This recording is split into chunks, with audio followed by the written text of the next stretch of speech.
This is the second reel about Line Barracks. In the first video, we talked about the history of the barracks, as well as highlighting the buildings from the southwest and southeast ranges. In the first reel, we spoke about the north, or more accurately, the northeast range briefly, and how this, with the original gatehouse, is the oldest part of the barracks. This northeast range consists of a ground and first floor, which were originally designated as soldiers' quarters and stores, but also contained a small number of married quarters. The plan also shows there was a public fountain on the corner, outside the barracks. Curiously, as we navigate along the northwest range, we find a detention room. This was likely where soldiers were held prior to being placed on orders, which indicates the soldier is about to go before their officer commanding to address a breakdown in discipline.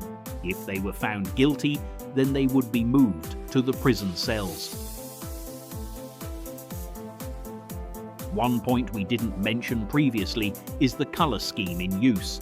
Buildings coloured red were constructed prior to 1840.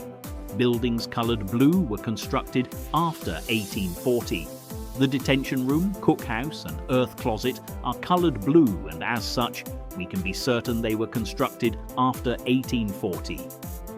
We are sure you have heard of the WC or water closet, an old-fashioned term for a toilet. Well, EC stands for earth closet and is a different type of toilet, one which uses earth instead of water to cover the waste. A measured layer of earth was laid on top of the waste to prevent foul odours. Under British rule, this building was originally the native cookhouse, but at some point in time it was reallocated as the Royal Engineers blacksmith shop. After the mortuary, we find the building designated as the armourer's shop, which was also repurposed as the fuel and oil store. More earth closets, and then a large latrine block.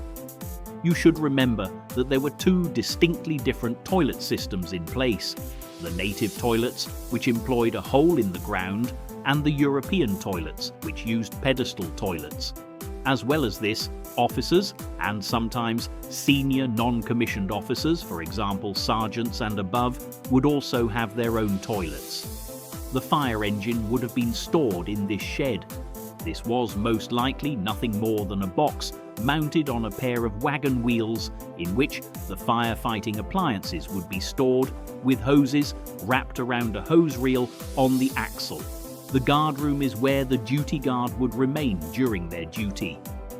The telephone was invented in 1876, and the first telephone line in Mauritius between Redwee and Government House was installed in 1883. This means that this telephone exchange must have been constructed after 1883.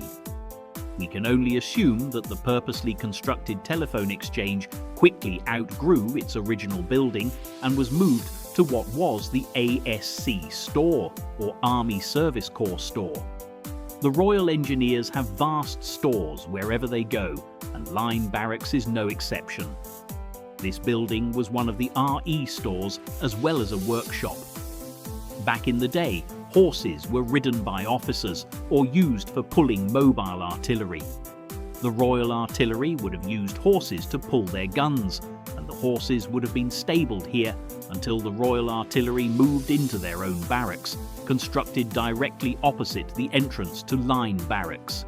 We have a plan of the artillery barracks which is dated 1873.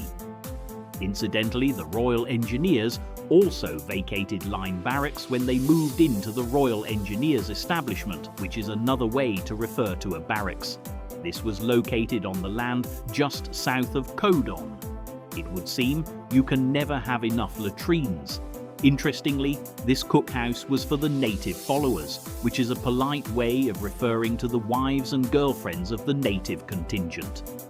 Whilst cooking facilities were provided, they would be expected to provide their own food.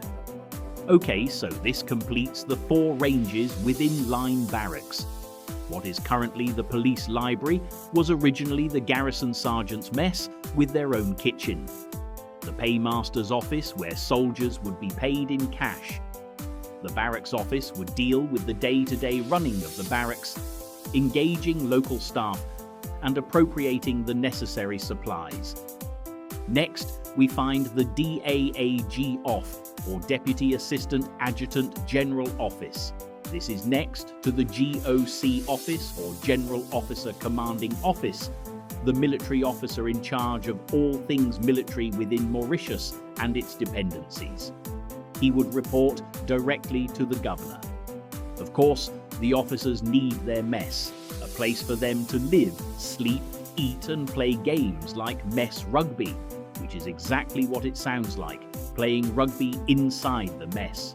Officers have their own kitchen and earth closet.